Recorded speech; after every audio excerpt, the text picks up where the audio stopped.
My father sold me for $5. Mountain Man said, "You're worth millions to me." The dust settles in a mining town as a drunken father shoves his daughter forward like cattle at an auction block. Coins clink, laughter jeers. And then a heavy silence. From the back of the crowd, a mountain man steps forward. He slams silver on the table and growls, "She ain't worth $5. She's worth millions." But rescuing her doesn't end the nightmare. Because hidden inside her mother's Bible lies a deed to a spring that greedy men would kill for. Flames, gun smoke, and whispered threats shadow every step as the town turns against them. She's mocked as the $5 girl. He's hunted as a thief. Together, they must decide, is her worth written by men's cruelty or by God's truth? When the fire burns hottest and justice hangs by a thread, will they rise? Or will $5 be the last price anyone remembers? Before we begin, I invite you to take a breath. This space is for the quiet believers, the ones who know small kindnesses can ripple into something greater. The cold, dark evening wrapped around the mining camp like a threadbare blanket, broken only by yellow lamplight spilling from the saloon's grimy windows. The air hung thick with tobacco smoke and cruel laughter as Sheila stumbled forward, pushed by her father's rough hands. Her cheeks burned hot with shame, but the rest of her felt cold as ice. $5. Her father's voice cracked like a whip. Who'll give me $5 for this useless girl? He swayed on his feet, whiskey fumes rolling off him in waves. Sheila's heart hammered against her ribs as she tried to make herself smaller, to disappear into the gathering shadows. The crowd of miners pressed closer, their faces twisted with mean humor. Boot heels scraped against packed dirt, and the sharp clink of coins made her stomach turn. "I'll give you 2 bits, someone called out. "That's more than she's worth." "Ain't worth the price of feed," another voice drawled, drawing scattered chuckles. Her father's fingers dug deeper into her arm. "Sold my best mare last week for $10, he slurred. "This one ain't half as useful, but she eats twice as much." The crowd roared with laughter. Sheila twisted away, but her father yanked her back. The torchlight caught the tears on her cheeks, making them shine like fallen stars. A sob caught in her throat as more insults flew through the air like stinging wasps. Then everything changed. $5 silver. The voice cut through the noise like a knife through butter. The crowd parted, revealing a tall figure stepping into the torchlight. Sam Crow moved with the quiet grace of a mountain lion, his weathered face set in lines of barely contained fury. His eyes, usually as calm as a high mountain lake, now burned with righteous anger. The laughter died. Men stepped back, suddenly finding great interest in their boot tops or the evening sky. Sam's reputation as a mountain man who could track a ghost through a blizzard preceded him, but it was the quiet power in his stance that commanded attention. Now, he reached into his coat and pulled out $5 silver, each one catching the torchlight as he laid them deliberately on an upturned barrel. The coins rang against the wood like church bells in the sudden silence. "That's a fool's price," Sheila's father muttered, but his voice wavered. Sam's response came soft but clear, meant for everyone to hear. "She ain't worth $5. He paused, his gaze sweeping the crowd before settling on Sheila with unexpected gentleness. "She's worth millions." The words hung in the air like a prayer. Sheila felt them wrap around her like a warm shawl, chasing away some of the bitter cold of humiliation. No one had ever spoken of her with such conviction, such certainty of her value. Sam stepped forward, and the crowd retreated further, making way as if before a force of nature. He reached for Sheila's arm, his touch firm but careful, like handling something precious. Her father's grip loosened in surprise, and she found herself free. "Come on, miss," Sam said softly, for her ears alone. "Let's get you away from here." Behind them, her father found his voice again. "You can't just take her. She's my flesh and blood." His words slurred together, thick with whiskey and rage. "You gave up that right when you put a price on her head," Sam replied without turning around. The steel in his voice made several men step back even further. He led Sheila to where his horse waited patiently in the lengthening shadows. The big bay stood steady as Sam helped her mount, then swung up behind her. The crowd watched in stunned silence as Sam gathered the reins. Her father's curses followed them into the gathering dark, but they grew fainter with each step of the horse's hooves. Sheila sat rigid in the saddle, her mind whirling like autumn leaves in a storm. Fear and relief warred in her heart. Fear of the unknown path ahead, relief at escaping the nightmare behind. The last light of day painted the western sky in shades of purple and gold. As they rode away from the mining camp, each step of the horse put more distance between Sheila and the worst moment of her life, but the shame still clung to her like trail dust. She felt Sam's solid presence behind her, steady as a mountain at her back, and somehow that made it possible to keep breathing, to keep moving forward into whatever tomorrow might bring. The night wind whistled sharp and cold through the pines as Sam guided Sheila toward his sturdy mountain mule. Her legs trembled, either from fear or the evening chill, perhaps both. The beast stood patient and sure-footed, his breath making clouds in the frosty air. "I never asked you to save me," Sheila said, her voice brittle as winter ice. She crossed, her arms tight against her chest, keeping distance between them. Sam adjusted the saddle blanket with careful movements. "You deserved better than that spectacle back there," he said simply, his deep voice barely carrying above the wind. "No person should be sold like cattle." Behind them, the mining camp's fires dotted the valley like fallen stars, growing smaller. With each step up into the foothills, the flames seemed to mock them, dancing and flickering in the distance. Sheila's jaw tightened as she glanced back at the town that had witnessed her shame. When Sam reached to help her mount, she jerked away. "I can manage," she insisted, though her skirts tangled as she tried to climb up. Sam kept his hands at his sides, letting her struggle until she settled in the saddle. The trail switched back and forth across the mountainside, narrow and treacherous in the darkness. When Sheila attempted to slide down and escape, the mule's hoof sent a shower of loose rocks tumbling into the shadows below. The sound made her gasp and grip the saddle horn tighter, her knuckles white with tension. "Best hold steady," Sam advised. Quietly, "Trail gets worse before it gets better." As midnight approached, frost crystallized on the ground and vegetation around them. The temperature plummeted, and Sheila's thin dress offered little protection against the mountain cold. Her teeth chattered despite her attempts to hide her discomfort. Without a word, Sam shrugged out of his heavy wool coat and passed it forward. The warmth of his body still clung to the fabric, and the familiar sense of wood smoke and pine needles wrapped around her like a shield against the bitter wind. "The cabin's several hours higher," he explained, his first words in over an hour. "Near the timber line where the air runs thin. Not many folks venture up that far." He paused, then added, "You'll be safe there." Dawn crept over the mountains like spilled milk, painting the sky in shades of pearl and dove gray. As the light grew stronger, Sheila saw a snug log cabin tucked into a grove of wind-twisted pines. Smoke curled from the stone chimney, suggesting someone had prepared for their arrival. Sheila's heart quickened. She studied the cabin with wary eyes, searching for signs of danger or deception.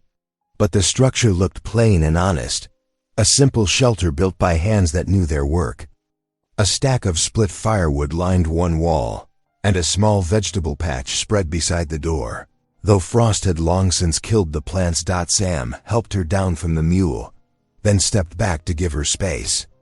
"Go on in," he said, gesturing to the door. "I'll tend to the animal." Inside, the cabin was as orderly as its exterior suggested. A swept hearth held glowing coals, and the plank floor showed signs of recent scrubbing. A few pieces of sturdy furniture filled the space. A table, chairs, a bed in one corner, and shelves holding provisions and tools. Sam entered quietly, moving to the table where he set out food, dried meat, hard bread, and a pot of still warm coffee. Then he retreated to the far corner, settling onto a wooden stool where he could watch the door without crowding her. Sheila's few possessions fit in a small cloth bag, but she unpacked them with precise movements, trying to steady her trembling hands. At the bottom lay her most precious inheritance, her mother's Bible, its leather cover worn smooth by years. A faithful hands. As she lifted the sacred book, something slipped from between its pages. A folded piece of parchment, yellowed with age, fluttered to the floor.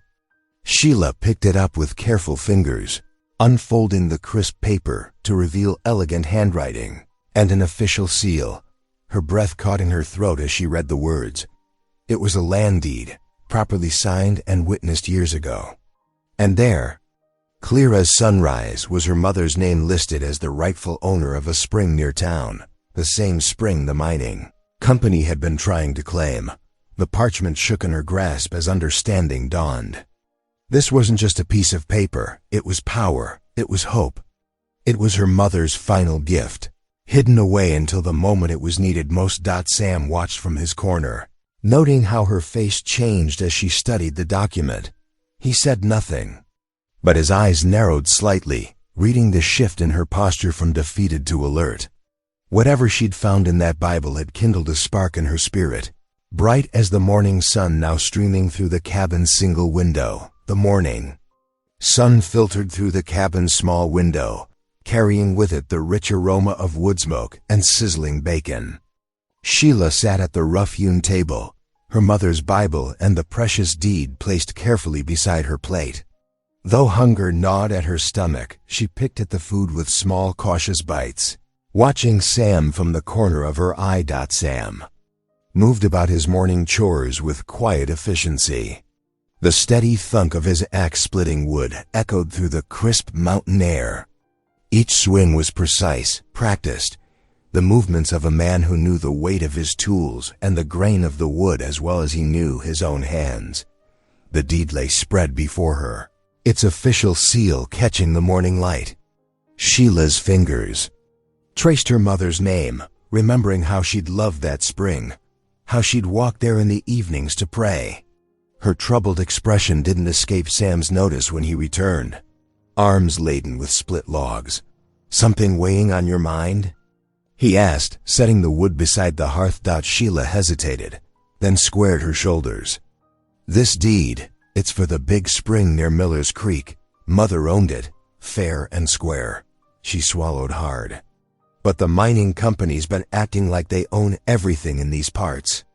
Sam's jaw tightened, and he ran a calloused hand through his hair. "Springs are worth more than gold these days. Mining men need water for their operations, and they ain't particular about how they get it." He studied the document. "Reckon we ought to talk to Henry. He knows treaty matters better than most." "Henry? Ute Scout. Good friend of mine. Trustworthy as they come." The afternoon sun was already high when they set out, Sheila riding double behind Sam this time. The descent was slower than their nighttime ascent had been. Sam kept the mule to a careful pace, choosing each step with deliberation on the steep trail. As they rode, Sheila noticed how Sam acknowledged every detail of the landscape, a hawk's cry, fresh deer tracks, the changing angle of sunlight through the trees. He moved through the wilderness like a man reading a familiar book, understanding every word written on the land. The journey took all afternoon. When they finally reached the valley floor, Sam guided them toward a small clearing where a lone figure waited. Henry sat straight-backed on his horse, his dark eyes taking in their approach with calm assessment. What struck Sheila most was how Sam's usual guardedness fell away as they drew near. Here was someone he truly trusted. Henry dismounted and offered Sheila a graceful bow, his manner both dignified and kind. "Welcome," he said, his voice warm and measured. "Sam speaks highly of your situation." Sheila produced the deed with trembling fingers.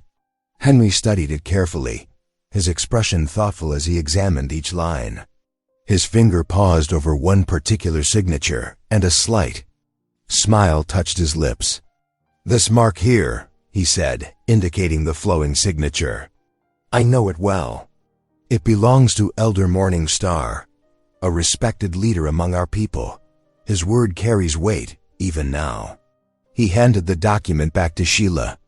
"With his signature. Witnessing your mother's claim, no honest court could deny your right to the spring." Hope flickered in Sheila's chest, but before she could respond, the sound of approaching horses drew their attention. 3 riders emerged from the gathering. Twilight, the mining foreman at their head, his scarred face twisted in an unfriendly smile. "Well now," the foreman drawled, positioning his horse to block the trail. "Heard tell of some paper causing trouble. Something about water rights." His eyes fixed on the deed in Sheila's hands. "Best hand that over, girl. Save yourself some." Grief. Sam's hand moved slowly toward his rifle, but he kept it resting across his saddle. His voice came low and steady. "Evening, foreman. Reckon we'll be on our way now." "Reckon you won't," one of the riders sneered, shifting his mount closer. The tension crackled like lightning before a storm. Henry's presence seemed to give the foreman pause, though there would be witnesses to any violence, and the Ute scout's word carried weight with the territorial authorities. Sam guided their mule in a wide arc around the 3 men, keeping himself between them and Sheila. The foreman's eyes burned with barely contained rage, but he held his men back, watching as Sam, Sheila, and Henry picked their way past. They rode into the deepening darkness, the threat of the mining syndicates, power hanging heavy in the cooling air. Sheila clutched the deed tighter, understanding now that her mother's final gift had become both blessing and burden, a key to her independence, but also a target for dangerous men's greed. Back at the cabin, the evening shadows stretched long. Across the floor, Sheila sat at the table, her hands still trembling as she remembered the foreman's cruel sneer. The malice in his eyes had chilled her deeper than any mountain wind. Sam noticed her shaking fingers as he stoked the fire. "Fears. Natural as breathing up here," he said, his voice gentle. "But giving up that deed would be pure foolishness. Those mining men, they'd take everything and leave nothing but mud behind." He crossed to the corner where an old single-shot rifle leaned against the wall. The wood was worn smooth from years of handling, its metal gleaming with careful maintenance. Sam lifted it with familiar ease. "First thing about living alone, you need to know how to protect what's yours." He demonstrated the loading mechanism, working it slowly so she could follow each movement. Sheila shrank back. "I'm no fighter, Mr. Crow. Never held a gun in my life." Sam's eyes softened as he set the rifle down. "Defending what's yours isn't fighting. It's living. Same as protecting a garden from rabbits or a flock from wolves." He showed her how to work the door latch, making sure she understood its particular quirks. Simple things make the difference between safety and sorrow. The days that followed settled into quiet routine. Each morning, Sam taught her something new about mountain life. He showed her how to split kindling with precise strokes, selecting the straightest pieces that would catch fire quickest. They walked to the creek together, where he demonstrated the proper way to fill water buckets without muddying the stream. "Water's precious up here," he explained, his movements careful and deliberate. "Treat it with respect, and it'll never fail you." On the 4th day, he taught her to set snares for rabbits. His large hands moved with surprising gentleness as he shaped the wire. "Like this," he said, showing her how to position the loop. "Too tight, nothing comes near. Too loose, and dinner runs away." Sheila found herself watching his patience with growing appreciation. He never rushed her learning, never scolded her mistakes. When she tangled a snare beyond saving, he simply helped her start fresh, explaining each step again without complaint. The sun had just touched the western peaks when Henry arrived on his pink pony.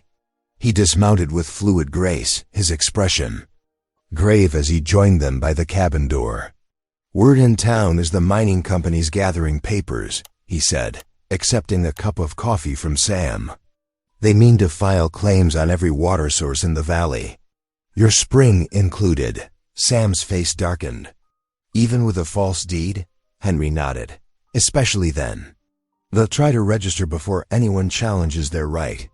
He turned to Sheila. "The deed your mother left, it needs to be recorded at the county seat. Soon." Over supper, the three of them shared a pot of rabbit stew. The savory steam rose between them as Sam stirred the conversation toward Henry's suggestion. "Reckon we ought to make that trip to town," he said, breaking off a piece of cornbread. "Get your deed properly filed before those mining men try their mischief." Sheila stared into her bowl, her appetite fading. "They'll laugh again," she whispered. "Call me the $5 girl.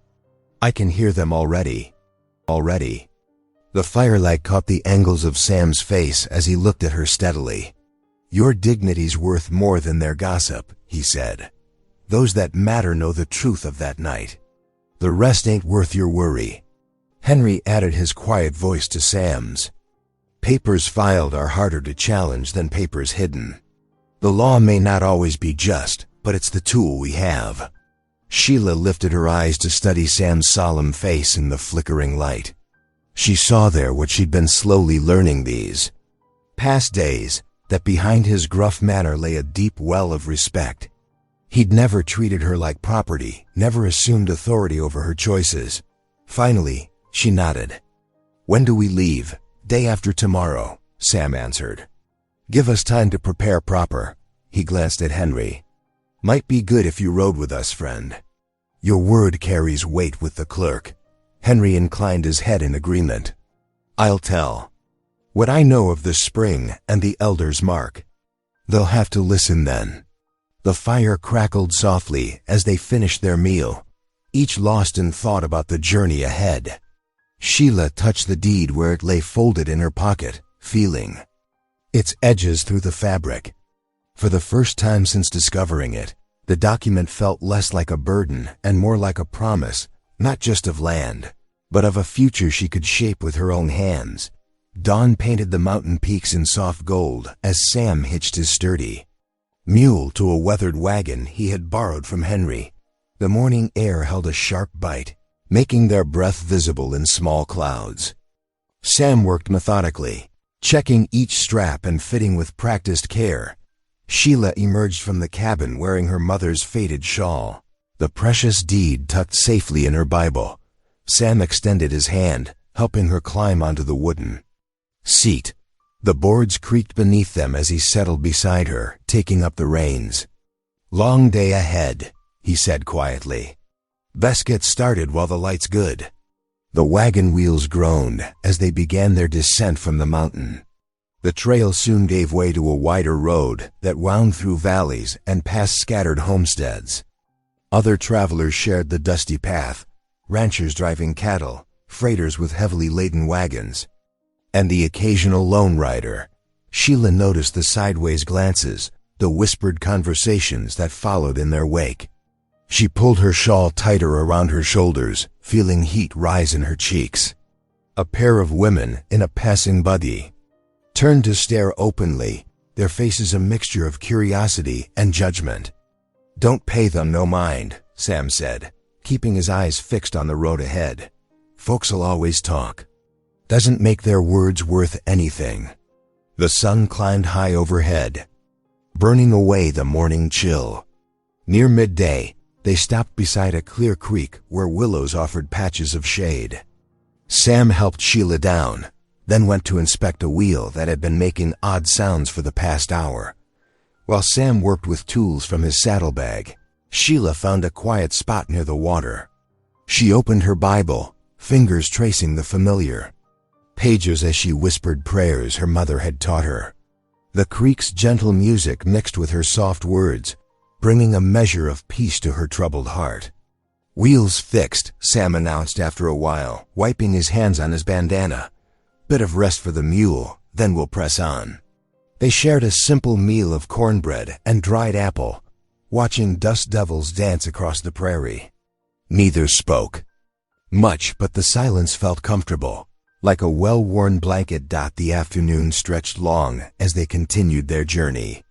The sun was setting when they finally rolled into the county seat, a town considerably larger than the mining camp they had left behind. A white clapboard church stood proud on one corner, its steeple reaching toward heaven. Across the street, the courthouse rose 2 stories high, its windows reflecting the last rays of daylight. Sam guided the wagon to a stop before a neat boarding house with green shutters. The landlady, a thin woman with gray streaked hair pulled tight in a bun, met them at the door. Her eyes moved from Sam to Sheila, settling on the younger woman with unmistakable pity. 2 rooms, Sam said firmly, counting out coins on the counter. Separate rooms. The landlady's expression softened slightly as she handed over 2 keys. Supper's being served in the dining room, she said. Fresh bread and stew tonight. They had just settled at a corner table when heavy boots sounded on the wooden floor. A tall man in a black coat approached, his kind eyes crinkling at the corners as he smiled. Sam Crow, he said warmly. Didn't expect to find you down from your mountain. His gaze shifted to Sheila, and recognition flickered across his face. And surely this is Margaret Wheeler's girl? Reverend Amos. Sam stood, shaking the preacher's hand. Join us? The Reverend settled into a chair, his presence bringing a sense of calm to their corner of the room. I knew your mother well, he told Sheila, a woman of remarkable faith. She never missed my services when I rode circuit, even in the worst weather. He paused, studying Sheila's face. You have her eyes, child. And I trust her strength as well. Sheila felt tears threatening. Thank you, Reverend. It's been so long since anyone spoke of her with kindness. Your mother touched many lives with her gentle spirit, Reverend Amos continued. She understood that true worth comes not from what others say of us, but from what God knows of our hearts. Later that night, in her small room above the quiet street, Sheila knelt beside her bed. Thank you, she whispered into the darkness, her words meant for both heaven and the man who had brought her here. Yet even as gratitude filled her heart, doubt continued its quiet gnawing. Tomorrow would bring its own trials, and she wondered if her mother's strength would be enough to face them. Morning sunlight streamed through the courthouse's tall windows, casting long shadows across the polished wooden floors. Sam and Sheila entered the imposing building, their footsteps echoing in the high-ceilinged chamber. The scent of fresh sawn lumber mingled with ink and dusty paper.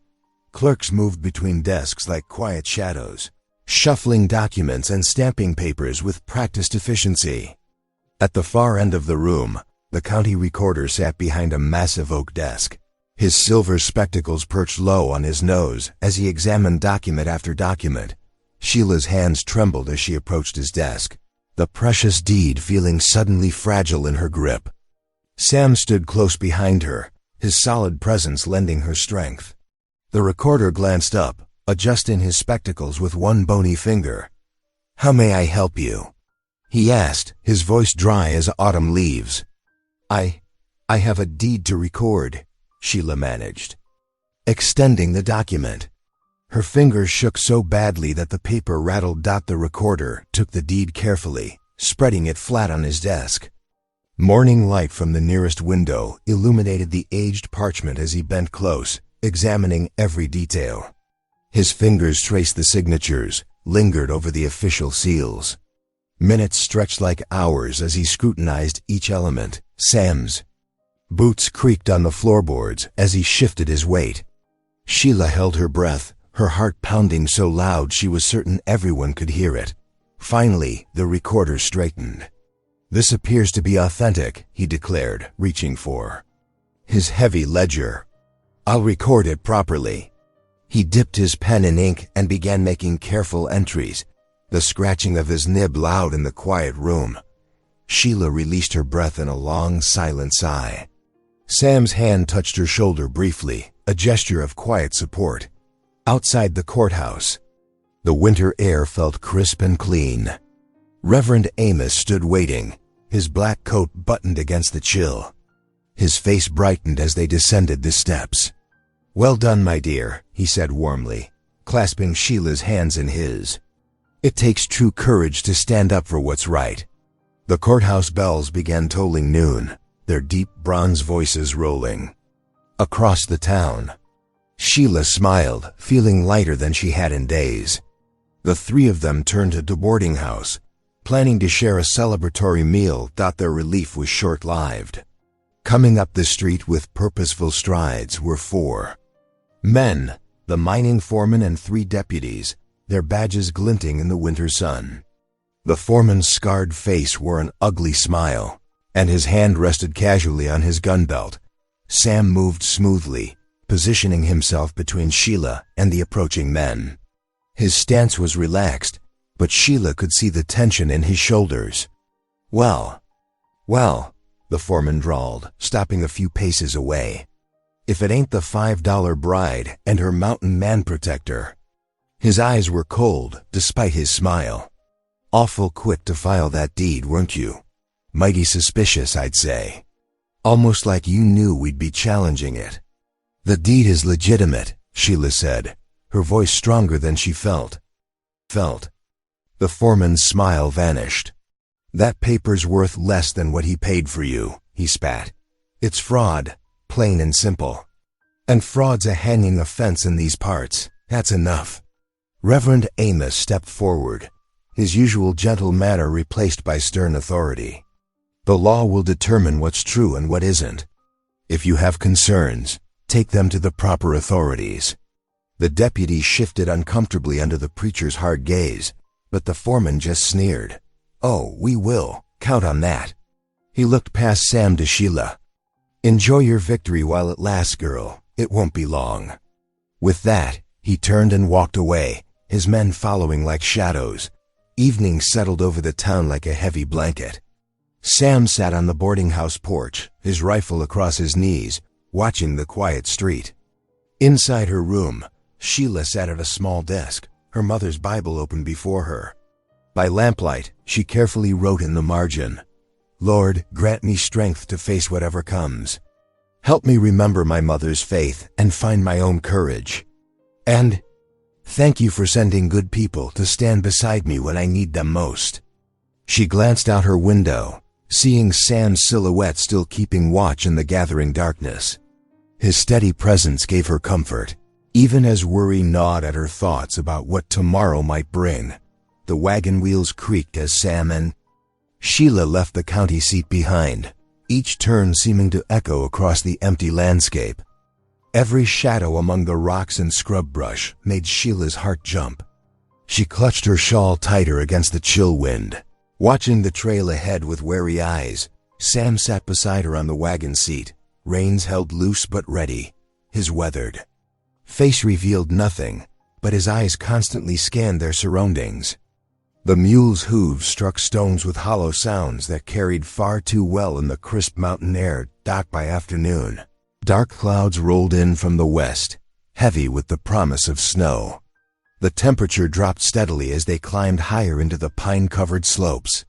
Wind whispered through the branches overhead, making them creak and sway. "Looks like a big storm coming," Sam said, glancing at the gathering clouds. "We'll make it back before it hits." Sheila nodded, then gathered her courage. The question had been burning in her mind for days. "Sam," she began hesitantly, "why did you do it? That night at the auction, why did you step in?" Sam was quiet for so long she thought he wouldn't answer. When he finally spoke, his voice was soft but carried pain as deep as a mountain well. "Had a wife once," he said, eyes fixed on the trail ahead. "Sarah was her name, and a little girl, Jenny." His hands tightened on the reins. Fever took them both 6 years ago. Jenny wasn't but 4 years old. Sheila's breath caught in her throat. Sam continued, each word measured and heavy with memory. "I watched them slip away. Couldn't do nothing to stop it. Felt like my whole world died with them." He paused, working his jaw. "When I saw what your father was doing, Couldn't stand by and watch another life get destroyed. Not when I could do something about it. Tears pricked at Sheila's eyes. She looked at the man beside her with new understanding. The wall of mistrust she'd built began to crumble. "I'm sorry," she whispered, "about your family." Sam nodded once, accepting her words. They rode on in silence as the clouds descended, bringing early darkness and the first scattered snowflakes. The cabin appeared through the gloom, just as true night was falling. A curl of smoke rose from the chimney, and a familiar figure stood on the porch. Henry, his dark hair dotted with snow. "Been waiting," he said as they pulled up. "Need to talk." Sam helped Sheila down from the wagon, both of them stiff from the cold journey. Inside the cabin, the fire's warmth began to thaw their frozen fingers and toes. Henry's face was grave in the firelight as he shared his news. "Mining men stirring up trouble in town," he reported, accepting a cup of coffee from Sam. "Telling everyone you're stealing land with a bought woman." His eyes met Sheila's apologetically. "Making folks angry, saying it ain't right." Heat flooded Sheila's face, not from shame this time, but from anger. "How dare they?" she burst out. "That spring belonged to my mother. We have proof."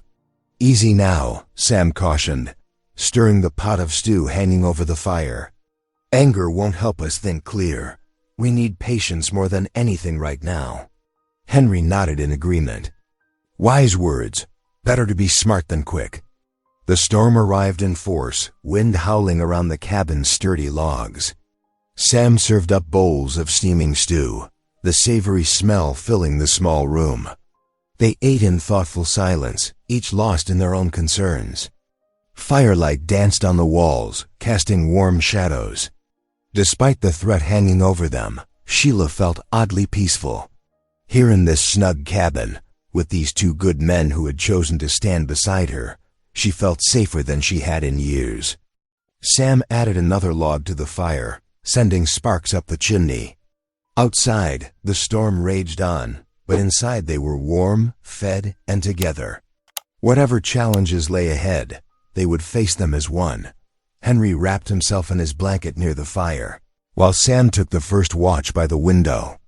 Sheila settled onto her borrowed cot, listening to the wind's mournful song.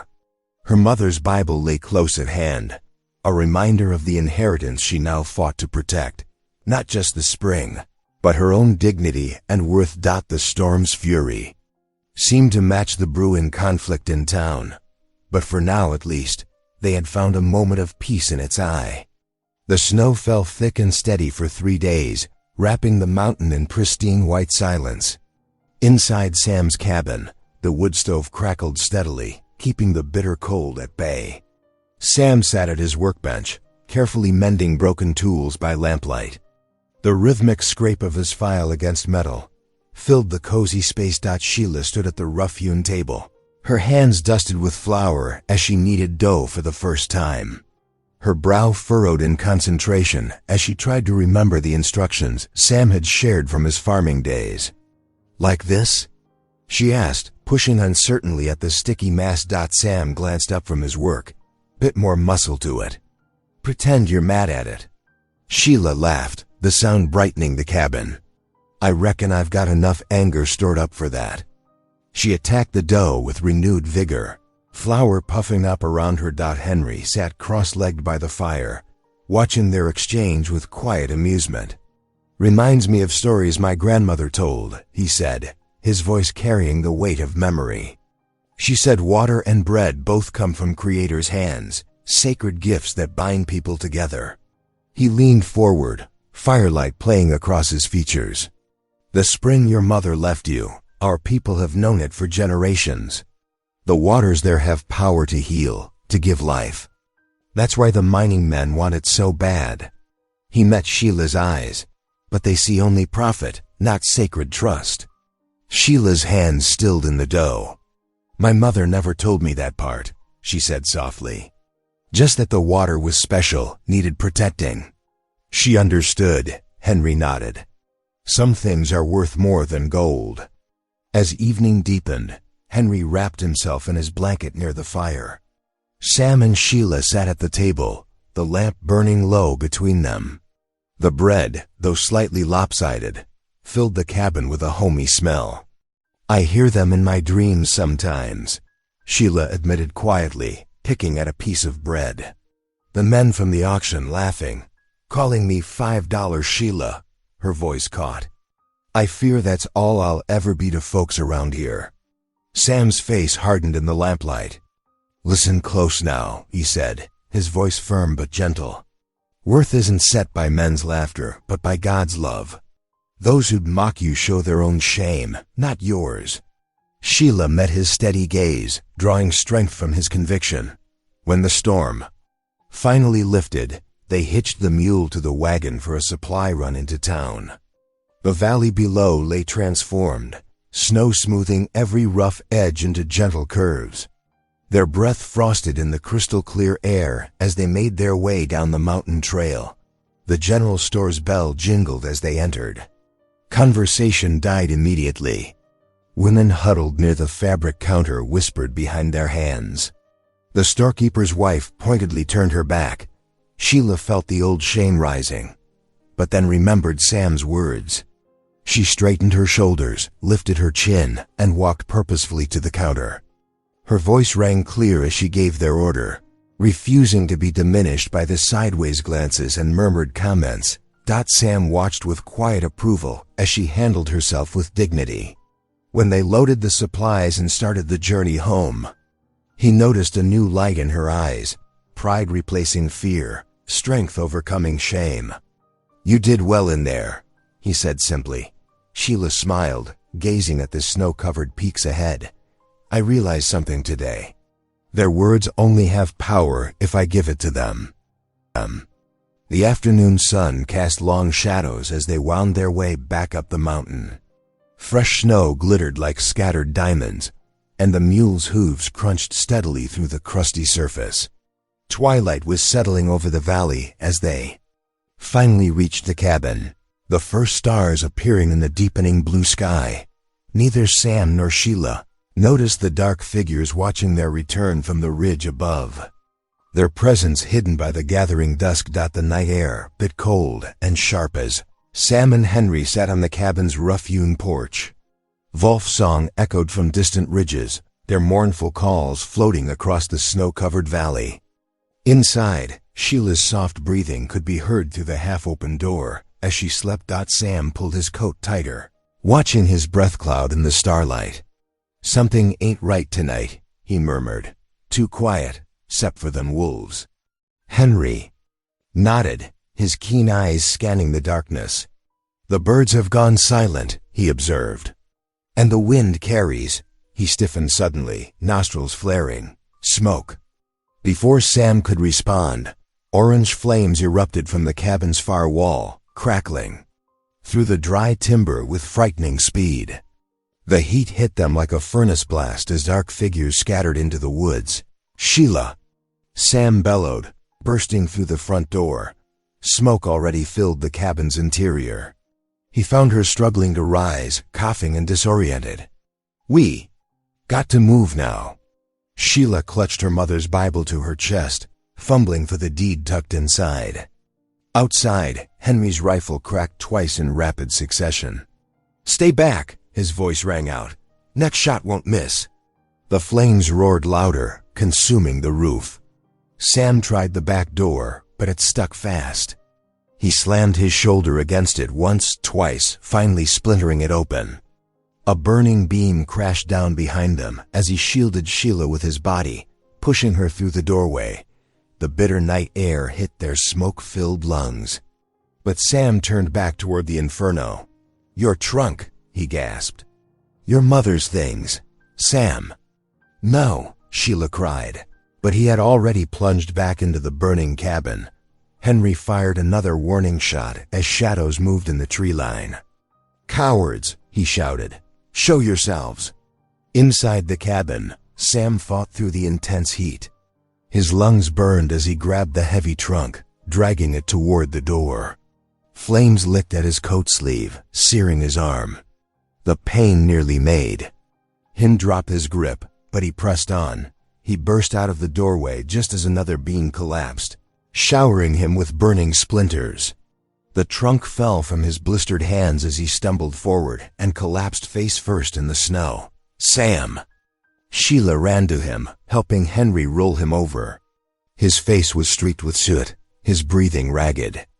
The sleeve of his coat still smoldered where the flames had caught him. Henry quickly packed snow around the burn while Sheila cradled Sam's head. "Please," she whispered, "please be all right." She had never seen the strong mountain man look so vulnerable. The night stretched on endlessly as they huddled in the snow, watching the cabin burn. Henry had dragged blankets from his horse, wrapping them around Sheila and Sam. The flames gradually died down, leaving only glowing embers where the snug shelter had stood. Dawn crept over the mountains, painting the smoke-filled sky in shades of gray and pink. Sam drifted in and out of consciousness, his arm badly burned, his lungs raw from smoke. Sheila hadn't left his side all night, tears freezing on her cheeks as she prayed. "Why?" she asked Henry as the first light touched the ruins. "Why would they do this?" "Fear makes men cruel," Henry replied softly, "and greed makes them desperate." He checked Sam's bandaged arm. "We need to get him somewhere safe, somewhere warm." Sheila looked down at Sam's pain-lined face.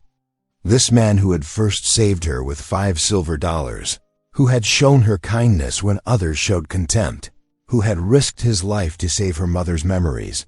Now he might die because he'd chosen to help her. Her tears fell faster as she smoothed his soot-stained hair. "Don't leave me," she whispered. "You're the only one who ever saw me as priceless." Sam stirred slightly at her voice, but didn't wake. The rising sun revealed the full extent of the destruction. The cabin was nothing more than a blackened skeleton, with wisps of smoke still rising from the ruins. Everything Sam owned was gone, destroyed by men who thought they could rule through terror. Sheila clutched her mother's Bible closer, feeling the deed inside. The paper that had brought such hope now seemed to carry a terrible price. But as she watched Sam fighting for breath, something hardened inside her. These men had tried to break her once before, at that terrible auction. She wouldn't let them succeed now. Henry touched her shoulder gently. "We must move him soon," he said. "There's a place we can go where my people will help." Sheila nodded, her jaw set with determination despite her tears. Sam had risked everything to protect her dignity and her inheritance. Now it was her turn to fight for him. The first rays of sunlight painted the snow-covered mountains in shades of rose and gold. But Sheila noticed only Sam's flushed face. His skin burned beneath her touch, and his breathing came in shallow gasps. The night's exposure and smoke had taken their toll. "The fever's rising," Henry said grimly, pressing a hand to Sam's forehead. "We must get him to shelter before it worsens." Working quickly, they gathered charred beams from the cabin ruins. Henry showed Sheila how to lash the timbers together, with leather straps from their saddles forming a crude travois. They layered it with salvaged blankets, then carefully moved Sam onto the makeshift sled. "Hold on," Sheila whispered, squeezing Sam's uninjured hand. His fingers twitched weakly in response, but his eyes remained closed. The journey down the mountain was torturous. Henry led his horse, pulling the travois as smoothly as possible over the rough trail. Sheila walked beside Sam, steadying the sled when it threatened to tip. Every jolt drew a moan from his lips, each sound piercing her heart. "Stay with me," she murmured whenever his breathing grew more labored. Sometimes he would mutter fragments of speech, fever dreams that made no sense. Once he called out for his lost wife, the anguish in his voice bringing fresh tears to Sheila's eyes. The sun climbed higher, turning the snow blindingly bright. They stopped briefly at a stream to wet Sam's cracked lips and cool his burning face. Henry studied the sky with concern. "We must reach town before dark," he said. "The night will be too cold." They pressed on, muscles aching from the endless downhill trek. Sheila's feet were numb inside her boots, but she refused to rest. Every time she looked at Sam's pain-lined face, she remembered how he had run back into the burning cabin to save her mother's trunk. Dusk was falling when they finally spotted the town's scattered lights. Henry led them straight to the small parsonage beside the white-steepled church. Reverend Amos hurried out at their approach, his face grave as he took in Sam's condition. "Martha," he called to his wife, "prepare the guest room and bring your healing supplies." Together they carried Sam inside, his tall frame nearly lifeless in their arms. Sheila's legs gave out once they reached the warm parlor, and she sank into a chair, utterly spent. But her eyes never left Sam as Martha examined his burns and listened to his congested breathing. "These need cleaning and poulticing," the preacher's wife said, gathering herbs and bandages. "And we must break this fever before it takes him." Through the night, they worked to save him. Martha applied poultices of witch hazel and yarrow to the angry burns while Reverend Amos spooned broth between Sam's pale lips. Henry rode out to fetch more medicines from his people, returning with bark and roots that Martha steeped into strong-smelling teas. Still, Sam's fever raged. His skin felt like fire itself, and his breathing grew more labored with each passing hour. Sheila paced the small room, twisting her hands together in despair. "If he died because of her, because of this cursed deed, I should give it up," she burst out finally. "The spring, the deed, all of it. If they'd leave him be, child." Reverend Amos's gentle voice stopped her. "Don't mistake ransom for mercy. The mining company would only grow bolder, knowing threats could break good peoples. Will, your stand here may save many others from similar trials. But what if he dies?" Sheila's voice broke on the words. "Then we must trust in a higher purpose," the preacher said softly, "though we may not understand it." Sheila sank to her knees beside Sam's bed, drawing out her mother's Bible with trembling hands. The deed was still tucked safely inside, but she ignored it now, turning instead to the familiar Psalms of comfort. "The Lord is my shepherd," she read aloud, her voice growing stronger with each verse. "I shall not want. He maketh me to lie down in green pastures, he leadeth me beside the still waters." She read through the night, pausing only to help Martha change bandages or coax more tea between Sam's lips. Gradually, his breathing grew less ragged. Near dawn, his fever finally broke, leaving him weak but cooler to the touch. Sheila's voice was hoarse from hours of reading, but she didn't stop. The ancient words of faith filled the quiet room, wrapping around them like a warm blanket.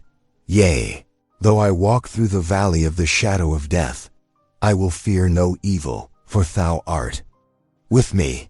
Sam's hand moved slightly, catching her fingers.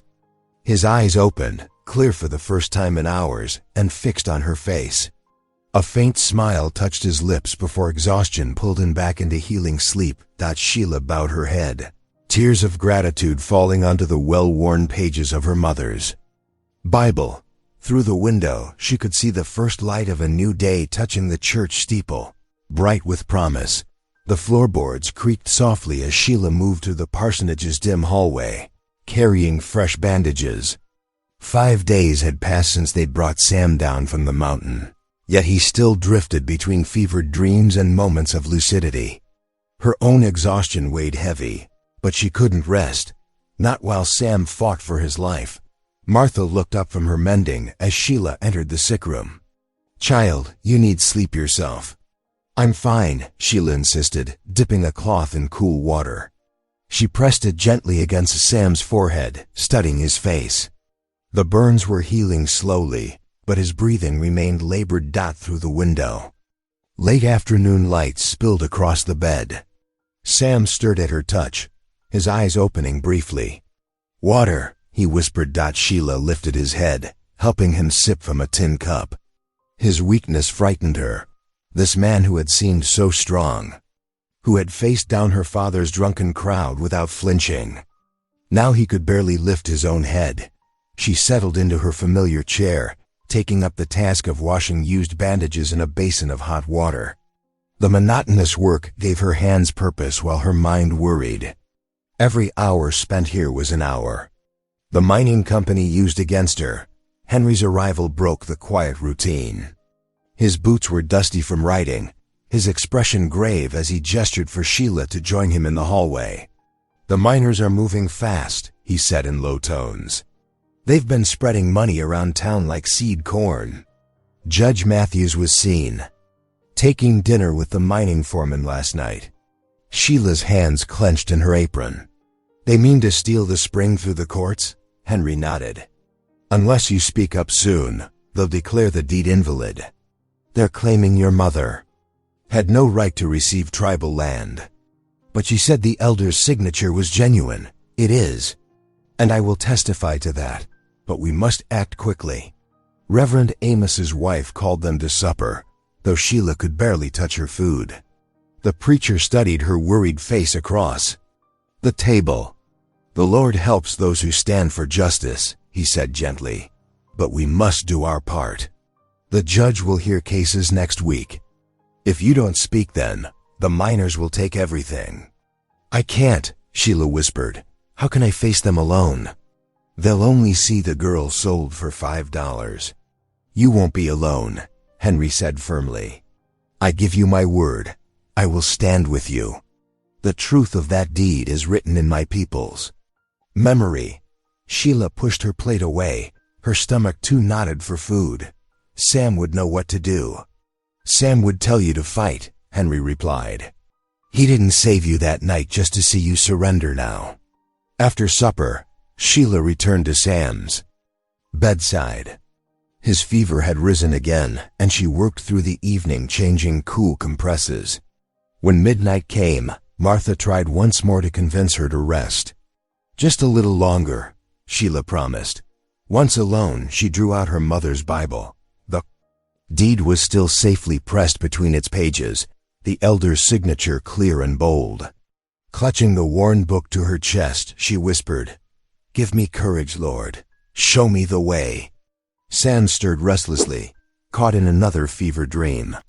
His hand moved across the blanket, searching. Sheila caught it gently between her own. "Worth millions," he muttered, the words slurred but distinct. "Worth millions." Tears spilled down Sheila's cheeks as she remembered that night behind the saloon. Even then, Sam had seen something in her that she hadn't seen in herself.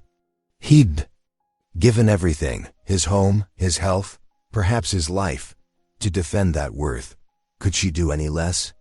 She pressed her forehead against their joined hands, letting the tears fall freely.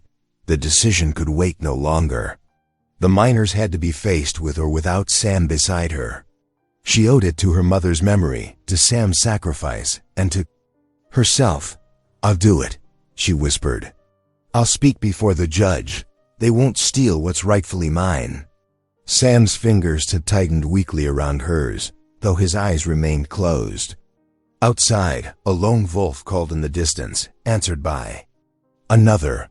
Henry's people said wolves never hunted alone. They drew strength from the pack. Like Sam had drawn Henry and Reverend Amos to help her, like they would stand together before the court. Sheila straightened, her shoulders feeling strength flow into her heart. The mining company thought her weak, easily frightened. They would learn otherwise. Sam had named her worth that first night, but now she truly believed it. No one would ever put a price on her dignity. Again, dawn painted the sky in gentle pinks and golds, as Sheila stood before the spotted mirror in Martha's spare room. Her fingers smoothed the wrinkles from her plainest calico dress, faded blue, simple but clean. No ribbons or lace today. The truth would need no decoration. Her hands trembled as she pinned her hair back severely. In the glass, she caught a glimpse of the girl she'd been just weeks ago, terrified and ashamed behind the saloon. That girl seemed like a stranger now. A soft knock interrupted her thoughts. "It's time," Martha called. Sheila gathered her mother's Bible, the precious deed tucked safely inside. In the parlor, Henry waited in his best coat, his bearing dignified. Reverend Amos stood beside him, Bible in hand. "The Lord goes before us," the preacher said quietly. They walked through town as morning stirred to life. Shopkeepers swept porches, wagon wheels creaked, and the blacksmith's hammer rang against his anvil. But as their small group passed, the normal sounds faltered. Whispers followed like dry leaves in the wind. "That's her, the $5 girl. Heard. She's fighting the mining company. Ain't proper. A woman claiming water rights." Sheila kept her chin high, though her heart pounded. Henry walked slightly ahead, his presence steady as a shield. Reverend Amos brought up the rear, his steps measured and sure. The courthouse loomed before them, its wooden steps worn smooth by years of boots. Inside, morning light streamed through tall windows, catching dust motes in golden beams. The room already held a dozen people, miners, merchants, and curious townsfolk who'd come to watch the proceedings. The mining foreman lounged against the front rail, his scarred face twisted in a smirk. He clutched a leather folder thick with papers, their forged claims, no doubt. Two company lawyers sat nearby, heads bent in whispered conference. Judge Matthews entered, his black robe sweeping. Though his face remained stern, his eyes were keen and alert as he took his seat. The room rose, then settled into tense silence. "Matter of contested water rights," the clerk announced. "Mining company claims versus deed held by Miss Sheila Barrett." The mining company spoke first, their lawyer spinning tales of development, progress, and prosperity. The foreman produced document after document, surveys, certificates, agreements. Each paper rustled like snakes in dry grass. "Furthermore," the lawyer concluded, "we contest the validity of Miss Barrett's supposed deed. No tribal elder would have granted such rights to a woman." Sheila's fingers had tightened around her Bible. Now came their turn. Henry rose first, his voice clear and strong. He spoke of the elder who'd signed the deed, a man he'd known from childhood. His mark was sacred to him, Henry testified. He granted these rights to honor a promise made to Sheila Barrett's grandfather, who once saved his son's life. The foreman tried to interrupt, but Judge Matthews silenced him with a sharp look. Reverend Amos spoke next, his gentle voice carrying to every corner. "I knew Sarah Barrett, Sheila's mother. She was a woman of uncommon honesty, respected by all who knew her. If she claimed these rights, you can trust her word was true." Finally Sheila stood. Her legs felt weak, but her spine was straight. The Bible in her hands gave her courage as she faced the judge. "Your Honor," she began, her voice trembling but growing stronger with each word. "3 weeks ago, my father tried to sell me for $5 behind Mick Garrity's saloon.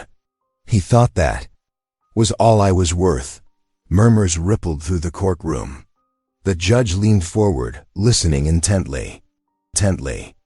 "But God's law says every soul has worth beyond price. And man's law says every person has the right to own property, to make an honest living."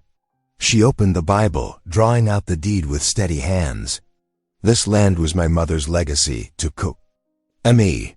The spring waters could help many, ranchers, townsfolk, even the miners, if shared fairly. I'm not here asking for riches. I'm here because the law says what's mine is mine, whether I'm worth $5 or $5 million. Silence fell, deep as a mountain lake. Judge Matthews studied the deed carefully, comparing it to the mining company's claims. Minutes stretched. Like hours. At last he spoke. "The mining company's documents show troubling inconsistencies. Moreover, they cannot override a prior claim, properly witnessed and recorded." He looked directly at Sheila. "This court finds in favor of Miss Barrett. The deed and water rights are hers, legally and fully." The foreman's face darkened with rage, but he dared not speak.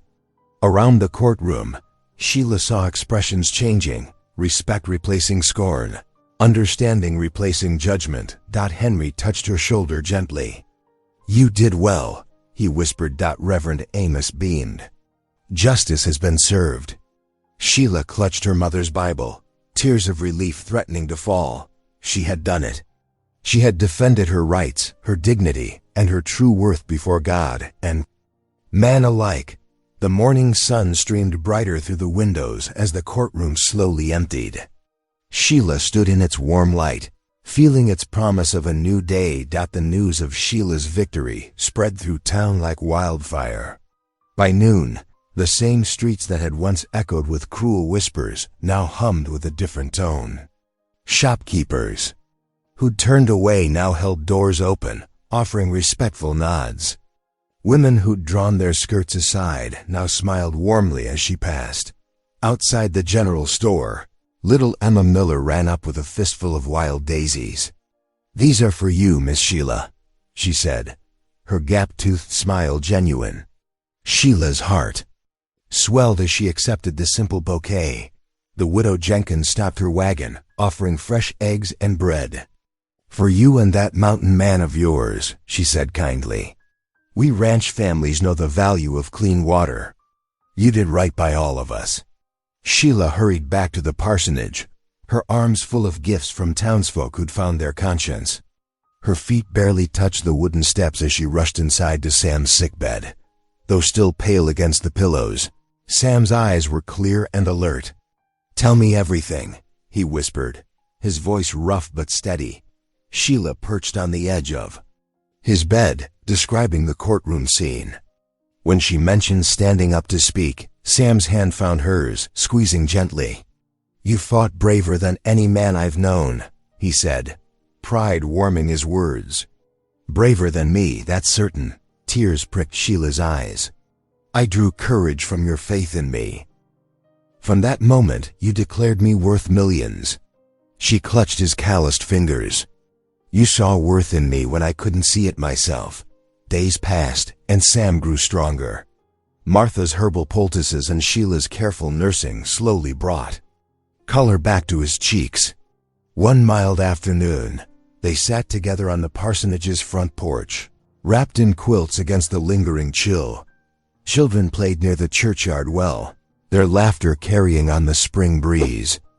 A group of women gathered at the pump, exchanging friendly waves with Sheila. Even the sheriff tipped his hat as he rode past. "Seems the whole town's changed its mind about you," Sam observed quietly. Sheila smiled, watching the children splash and giggle. "The future feels possible now," she said. "Even bright." Sam's hand found hers again, and they sat in comfortable silence, watching the peaceful scene before them. The valley transformed as winter released its grip.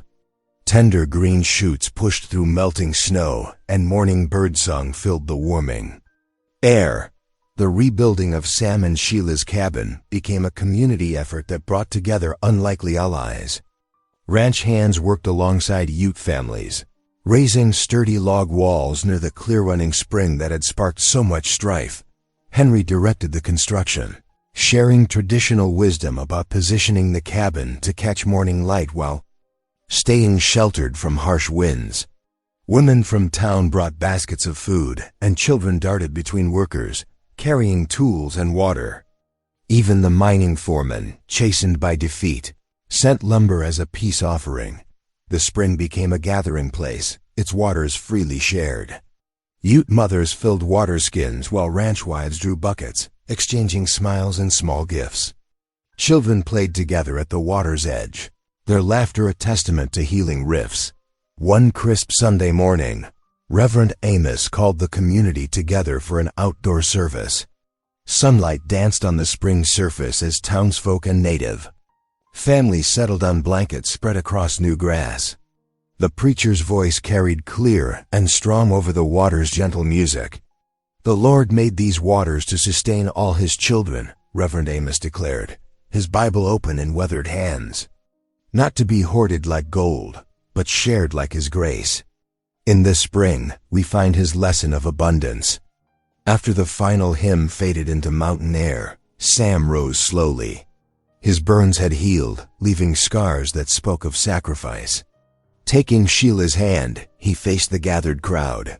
His voice, usually so quiet, rang steady and sure. "Before these witnesses," He said, I asked Sheila to join her life with mine. Not as property to be bought or sold, but as my equal partner in faith and family. His eyes held hers. Will you build this future with me? Sheila's tears sparkled like sunlit water as she nodded. Yes, she whispered, then louder, yes. The crowd erupted in cheers. Children splashed joyfully in the shallows, and women dabbed. At happy tears. Henry stepped forward to wrap them both in a ceremonial blanket, honoring their union in Ute tradition. That evening, Sam and Sheila sat in their new cabin, lamplight casting warm shadows on fresh-hewn walls. The room filled with the scent of pine and wood smoke, and through the window came the eternal song of their spring. Sheila leaned against Sam's shoulder, her mother's Bible in her lap. $5 was my father's price, she said softly. But the Lord showed me I was worth millions. Sam pulled her close, their hearts beating in shared rhythm. In that moment, their future stretched before them as clear and promising as the spring waters that had brought them together. Thank you for being here. If something in this story stayed with you, I'd love to see you again. Subscribe, and tomorrow I'll bring you another story crafted with heart.